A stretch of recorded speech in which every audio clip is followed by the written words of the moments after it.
grande. Entonces no sé si no cortamos, no sé, es que, bueno, ahorita vemos con Juan. Porque es que no sé, si le pones pausa, luego se graba en el mismo, ¿no? Entonces no sé si eso vaya a ser, no te salen varios videos, ¿no? Más bien tendríamos que terminar la sesión quizás, o no sé si tengas que salir un rato para que se guarde esa parte, pero sería más complicado. Ahorita vemos si no hacemos una pausa, no sea tan largo. Sí. Listo, y bueno, entonces, bueno, entonces ya nos habían platicado de esta pintura de Goya y de Linneo, ¿no? Que empieza con esta clasificación de las especies. Y no sé si dices, Martín, que nos ibas a platicar de lo que pasaba en Latinoamérica. Sí. Adelante. Luego Jenny.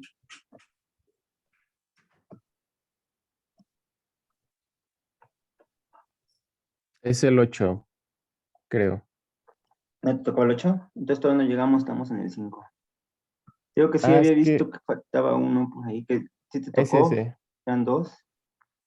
Ese es el mío. No sé por qué dice anónimo. Porque no sabes, cuando entraste no te registraste, o no sé cómo te registraste. Pero el 8 todavía no, es que te tocaba otro anterior, les tocaba 2 a cada quien y te había tocado otro. Pero ahorita estamos en el 5. Ok, perdón. Pero te faltaba otro por ahí. ¿Cuál era el otro? No lo vi. No Perdón. recuerdo.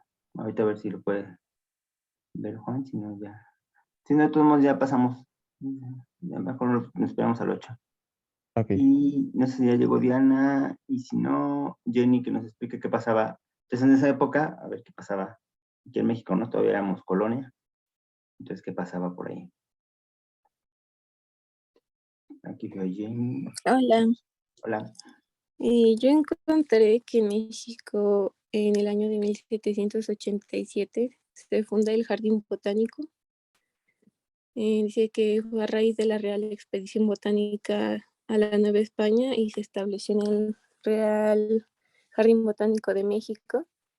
Y también se estableció la primera cátedra botánica del país, impartida por la Real y Pontificia Universidad de México.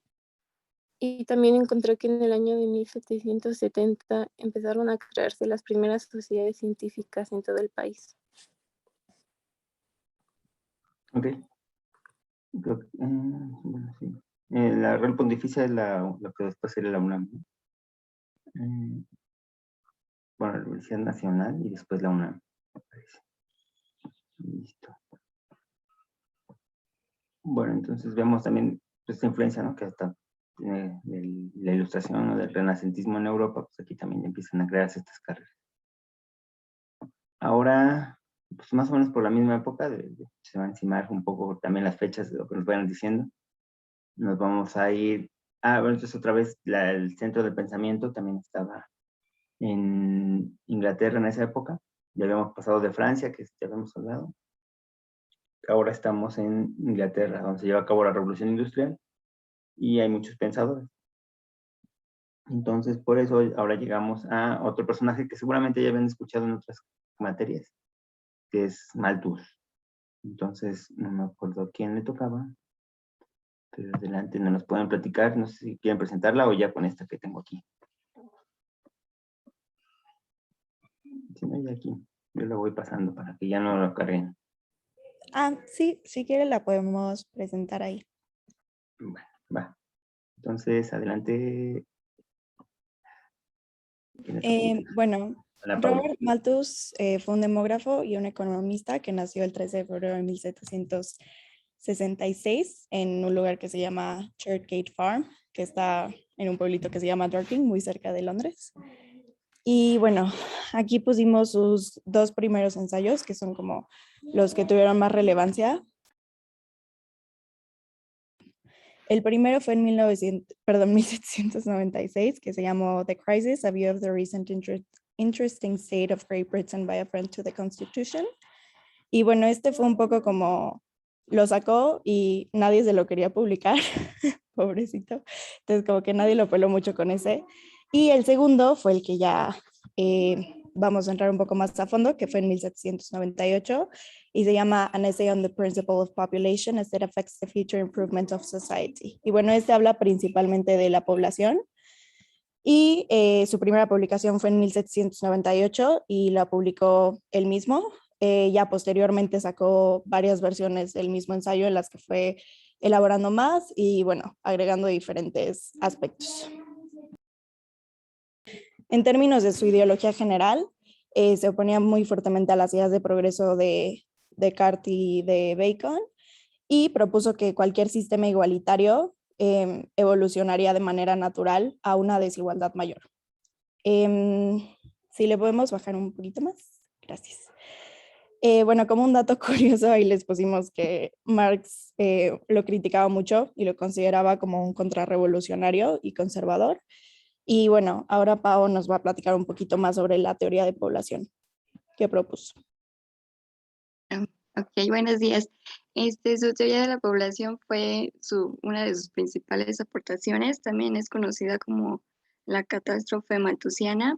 Y bueno, donde decía que la población mundial crecía de una manera exponencial, o sea, es decir, de 1, 2, 4, 8, mientras que la producción de recursos aumentaba de una manera lineal, es decir, como de 1, 2, 3, 4. Entonces, pues esto era que la población crecía más de lo que se podía producir alimentos. Y esto pues causaría en la humanidad, haría inevitable el momento que producir alimentos ya no sería suficiente para todos sus habitantes, lo cual causaría problemas en las poblaciones como hambrunas, pandemias y o guerras. Bueno, al final esta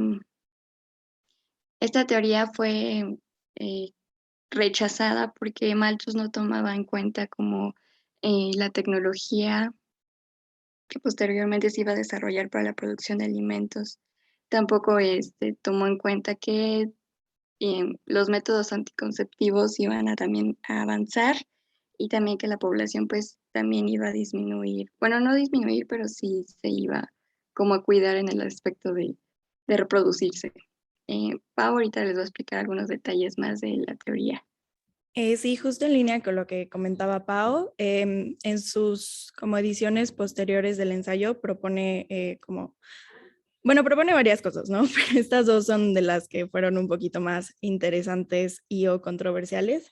Entonces, una de estas fue la restricción moral. Entonces, empieza a decir que sería más conveniente para la especie humana si se empieza a tener hijos ya más grandes, no como tan jóvenes como se hacía en la época. Y bueno, a mí me parece un punto de vista bastante controversial e incluso en el futuro, porque cuando por ejemplo, en Estados Unidos empiezan a tener estas como, se me fue cómo se llaman. Bueno, cuando empiezan a esterilizar a la gente como sin su consentimiento, todo esto toma como mucho principio en la teoría malthusiana. Y bueno, otro punto importante que considera es la descentralización es un punto importante a considerar más bien es la descentralización del ser humano. Y bueno, abajito del dibujo de Malthus tenemos un ejemplo de cómo se encuentra la gráfica que proponía con el crecimiento poblacional y el crecimiento de la producción. Bueno, ahora vamos con qué influyó a Malthus para tener estas como ideas muy pesimistas.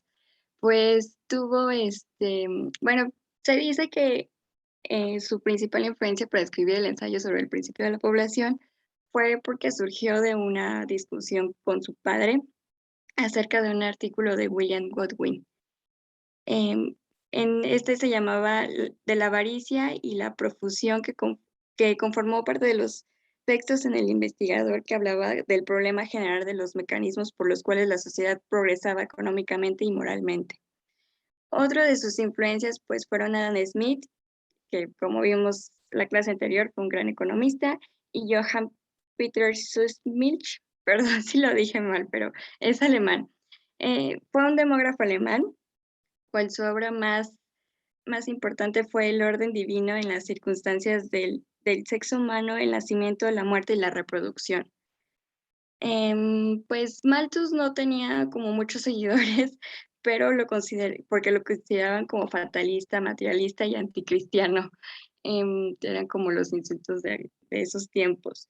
Pero muchos rescataron el aspecto de la sobrepoblación que debía de ser frenada. Muchos tomaron esa parte de Malthus.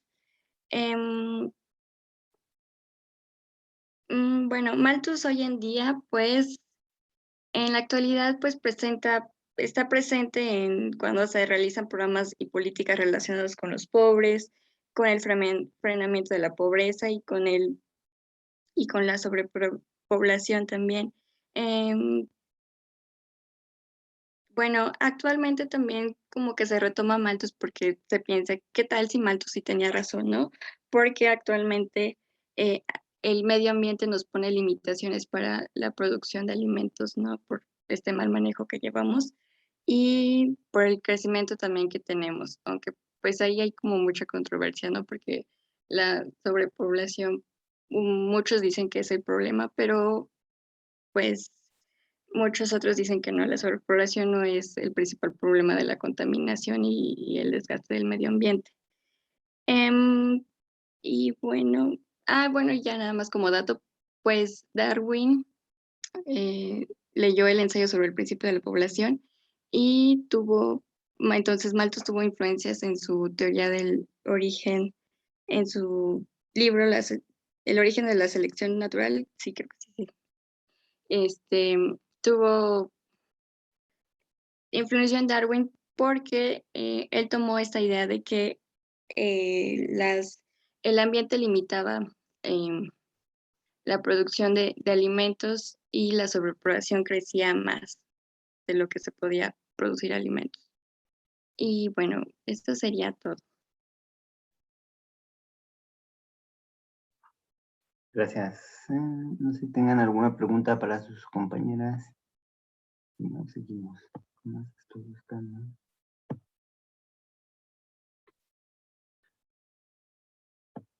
Déjenme salgo de este.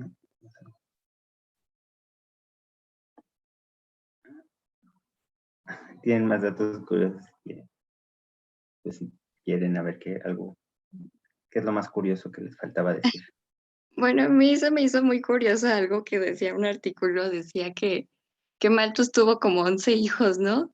Y a mí se me hizo muy chistoso porque él hablaba sobre la sobrepoblación y tuvo 11 hijos. Pero bueno, él decía que era porque él tenía el dinero para sostenerlos, por eso los tenía. Pues sí, es parte de lo mismo que pasa actualmente, ¿no? O lo que decía, ya no me acuerdo quién de las dos, creo que Ana Pao, que decía de Estados Unidos, ¿no? Que de estas políticas que vamos Así a ver la después, bueno, después, despolitización forzada.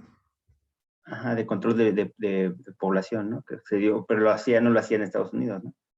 O lo hacía en países de Latinoamérica, ¿no? Como tipo experimentación ahí.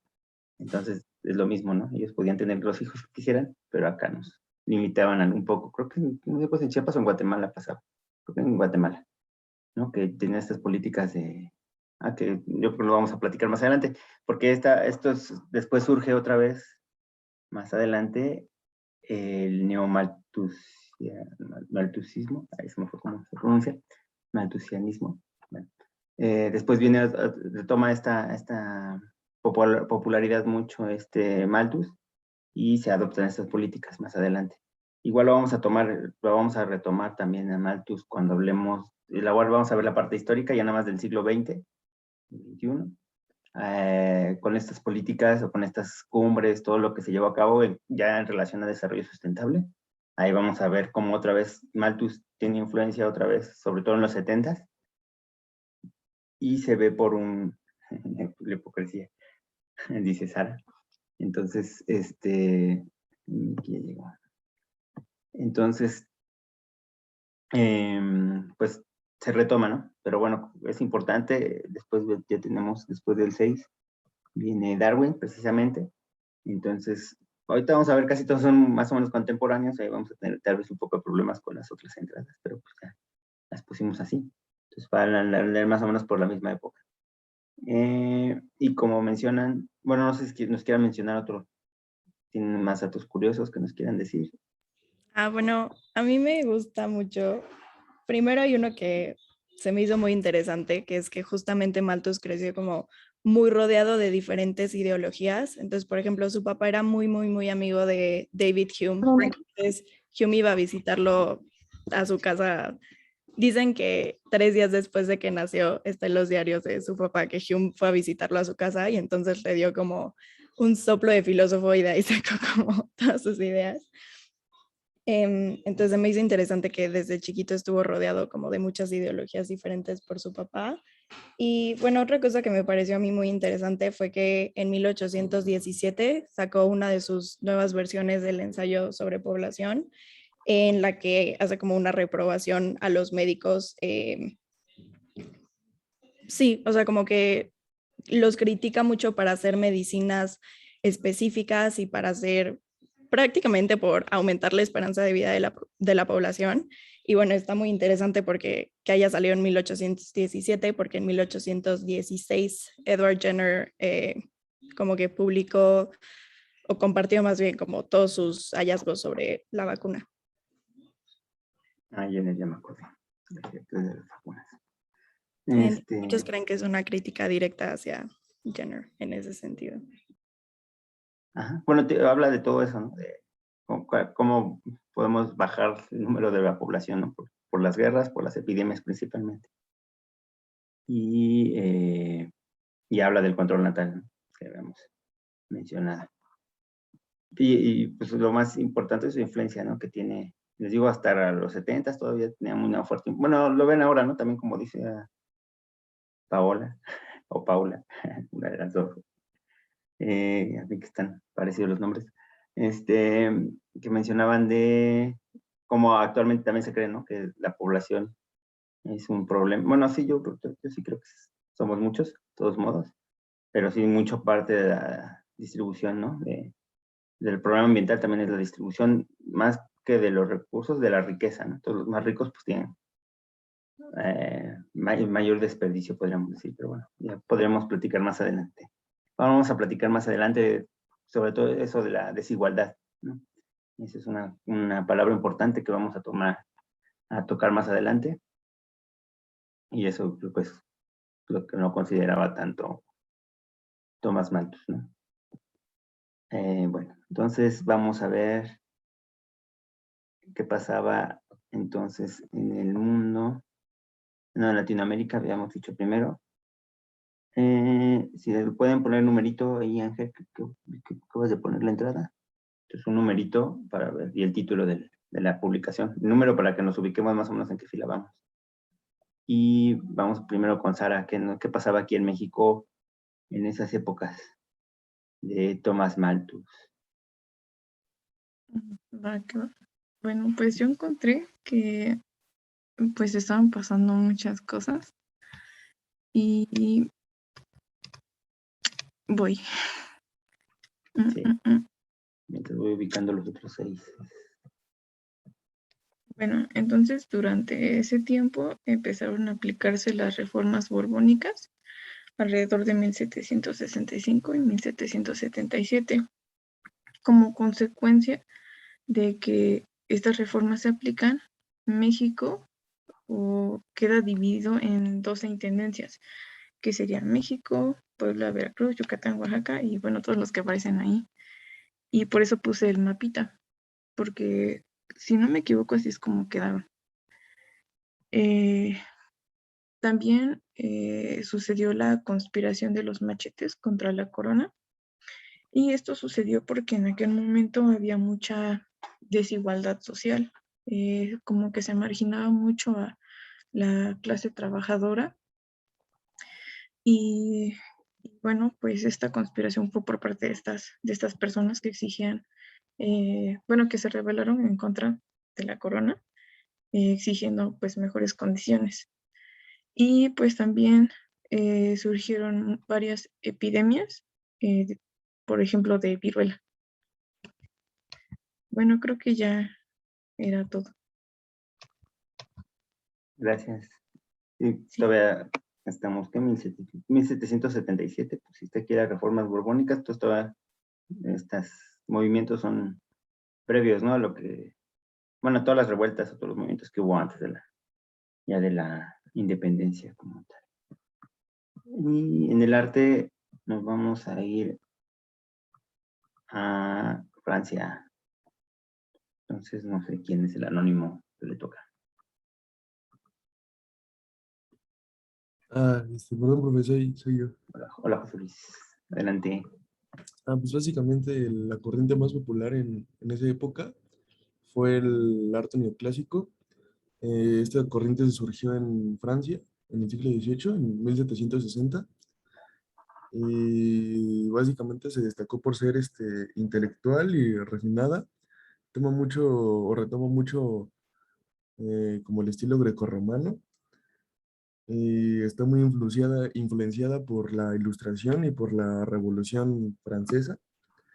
Y básicamente, mm, así más conciso, expresa o sobrepone, ¿no?, la razón y valores morales como libertad y patriotismo sobre los sentimientos o sobre las emociones.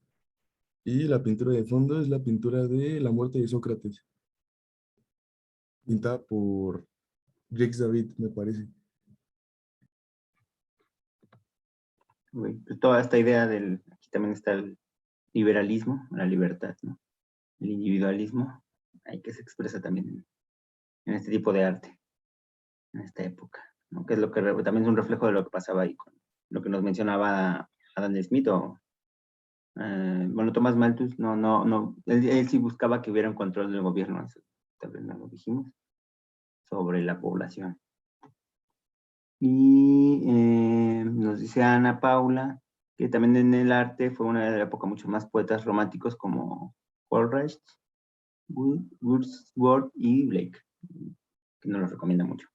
Y también, como también, me imagino que todos son ingleses, entonces, como todo el desarrollo tanto intelectual como cultural estaba en esa región. Bueno, y acá hay otro invento muy importante que tiene que ver con lo que se estaba viendo en esa época, ¿no?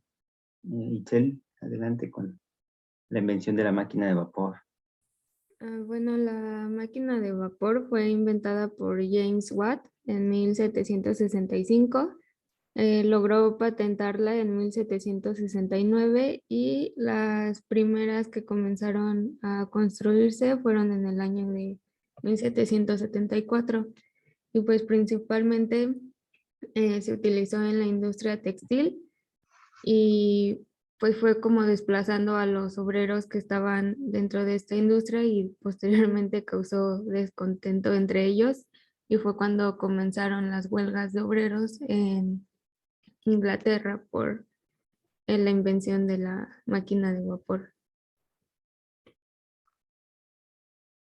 Sí, entonces pues está muy relacionado con esta revolución industrial que estamos viviendo en Inglaterra, específicamente. Yo también supongo, ¿no? Sí ubico a todos estos pensadores, imagino que también fue en Inglaterra todo esto, ¿no? James Watt. Pues aquí otra vez es este desarrollo del capital, ¿no? Entonces estamos desarrollando el capital, este capital manufacturero, todas las herramientas que necesitamos para el trabajo se están desarrollando y pues ya se pueden sustituir a personas para que hagan que hacían ese trabajo. Entonces, que eso es continuo, ¿no? Todo el tiempo estamos viendo estos avances tecnológicos que, pues, algunos dirían que facilitan el trabajo de las personas, pero también les quitan esas fuentes de trabajo. Bueno, ya hemos pasado entonces por eso y ahorita también lo estamos viviendo, ¿no? Si se fijan ahí, los bancos cada vez hay menos cajeros personas y más cajeros automáticos, ¿no? Un ejemplo nada más. Bueno, pero eso pasaba desde todo el tiempo pasado, ¿no? Se trata de buscar estas herramientas que nos faciliten el trabajo y que nos favorezcan para producir más. Entonces, aquí se inventa la máquina de vapor. Por ahí van a venir algunas otras personas que van a descubrir científicamente, bueno, no sé si nos vayan a hablar de ellos más adelante, pero nos van a describir cómo funcionan estas máquinas y sobre todo cómo se aprovecha la energía, ¿no? Entonces aquí se ve cómo se puede describir, por ejemplo, a través de estas máquinas se descubren también o se describen las leyes de la termodinámica, ¿no? A través del uso de estas máquinas. Y por ahí otros pensadores que están muy relacionados con este funcionamiento y con esta necesidad de energía para poder mover estas máquinas. Pero si no lo platican más adelante, si no lo mencionan, más adelante lo mencionamos. Y nos faltaba aquí Ángel, que nos iba a hablar también de la parte del 6. Bueno, Sí, adelante. sí, yo encontré que en esa etapa de finales del siglo XVIII, inicios del XIX, en América Latina fue cuando se empezó a generar todo este inicio de de los movimientos de independencia, y pues fue cuando se desarrollaron y la mayoría de ellos terminaron. Bueno, ese PDF está un poco largo, pero desde la página 17 habla de eso. Pero es que está súper bien explicado porque en serio, como que detalla mucho cada periodo, así por años, y qué pasó durante esas etapas. Y pues por eso lo puse, me pareció como muy detallado. Sí, no, pero si alguien lo quiere checar, desde la página 17 está. Pero básicamente es eso, los movimientos de independencia, y ya cuando terminaron el inicio al el cambio económico.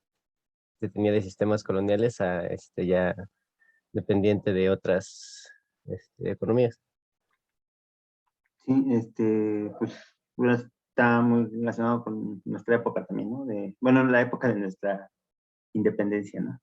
Entonces, pero como menciona Ángel, pues todos los países latinoamericanos pues empiezan a independizarse, y pues también tiene que ver con este desplazamiento de la España, ¿no? Como una de las principales economías, y están, me parece que en guerra con España y todo eso, ¿no? Todos antecedentes que alguna vez nos platicaron sobre la independencia aquí en México, pero pues esto influye en todos los demás países.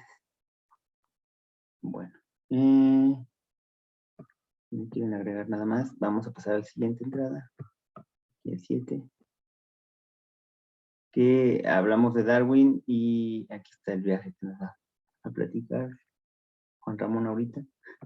Pero primero mencionarles, en cuestión económica, pues, bueno, primero la influencia, ¿no? Que nos mencionaban Paula y Paola, sobre de Malthus, sobre Charles Darwin.